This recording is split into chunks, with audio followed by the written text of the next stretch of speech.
Winter Wonderland. Yeah, Winter Wonderland. Good day to everyone.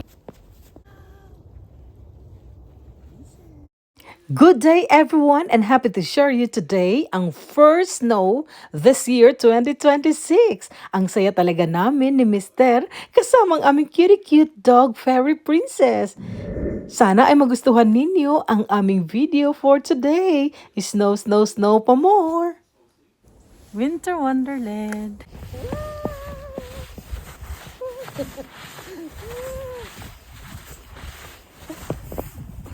Wow! See? Snow pa more! Nandito tayo sa labas ng aming garden na kung saan malakas ang snow, sobrang lamig, minus or negative ang temperatura outside. Pero kahit pa paano, lalabas tayo kasi may snow. Ito talaga yung dream ko pag snow, talagang magpapapicture, magpapavideo. Pero pag nandito ka, talagang maglagay ng maraming suot. Example, may t-shirt, pullover, maliit na jacket, another jacket, tapos ito, jacket. Para ka ng robot. Kasama si Fairy Princess at saka si husband. Ayan, super lamig and this is the first snow this year. Kaya sobrang nag-enjoy at hindi na makapag-antay ang aming Fairy Princess.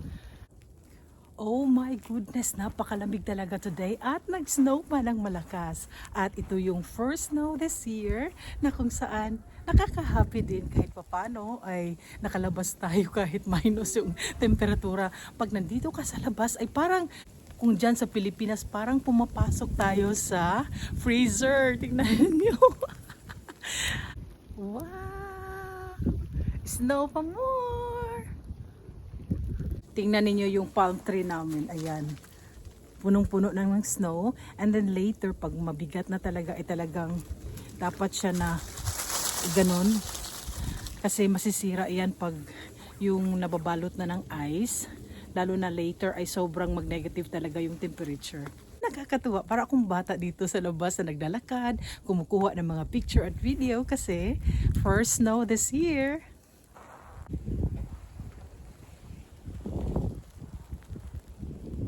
Ito na yung latest sa terasa namin. Hindi pa nakaabot ng isang oras, pero ayan, puting-puti na ang terasa, pati yung garden. Pag winter time, isa talaga sa mga highlight ay ang snow, snow, snow pa more. Para sa akin, ang saya talaga na makakita ng snow. Of course, dito sa bansang France at ibang bansa sa Europe ay hindi talaga everyday na mag-snow. Kaya pag mag-snow ay talagang ang saya-saya-saya talaga. Napakaganda pagmasdan. Wow, Winter Wonderland. Parang ang lugar puting-puti. Pero pag nandito kayo sa area, sobrang lamig. Lalong-lalo na this time, -6 talaga degrees Celsius ang lamig. Kaya pag maglalakad at under the snowfall, ay kailangan mo ng t-shirt, pullover, maliit na jacket at ano pang mga thermo jeans dyan, thermo na mga damit ay talagang susuotin mo kasi ang lamig-lamig talaga at para iwas na din na magkasakit. Yung feeling na pag nasa snow ka, kung andyan tayo sa Pilipinas, parang pumasok ka sa loob ng freezer. Ang lamig talaga pero mas matindi pa. Ang aming aso na si Fairy Princess ay saya-saya talaga niya sa snow. Ewan ko ba, ba't yung mga aso hindi masyadong nalalamigan, kundi sige sila ng takbo, ang saya-saya nila. Tingnan ninyo yung mga punong kahoy, yung mga damo, yung mga tanim, ay nababalutan na ng snow, pati yung aming garden. Sa makikita niyo si Mister, nahihirapan na magbuka sa aming pinto kasi doon sa ilalim ay nababalutan na siya ng snow na matigas na nagka-ice na talaga. Kaya take care din na pag maraming snow, pag tumigas siya ay delikado na yung magtuturn into ice siya at ma-slide ka talaga. Kaya careful. Ayan, tingnan niyo si Fairy Princess. Ang saya talaga niya. Hello my chats! Hallo. In Winter Wonderland 26. 26. And where's the prince, le? Walang katulad talaga ang saya pag sama-sama, kasama si Mister at ang aming cutie-cute dog. Ito yung lugar na kung saan dito kami maglalakad summertime, springtime, autumn time, at winter time. Pero napakaganda this time kasi makikita mo na puting-puti ang paligid. Winter wonderland talaga.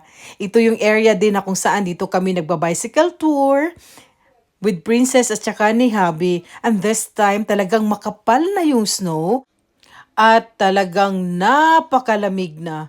Sabi nila aabot pa ng -10 or next week aabot pa ng -13 to 14. Napakalamig talaga.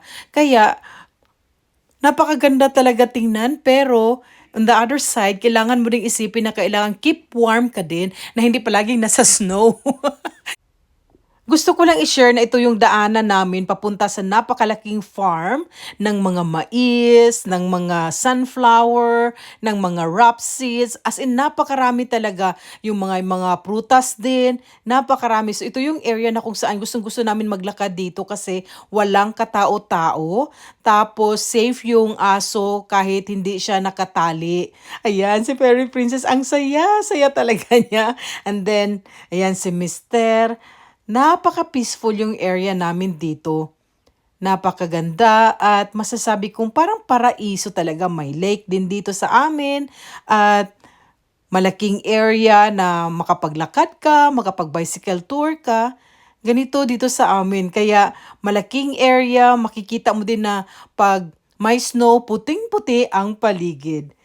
Sana ay nagustuhan ninyo itong first snow this year dito sa amin sa bansang France at kasama si Mr. at Fairy Princess again and again.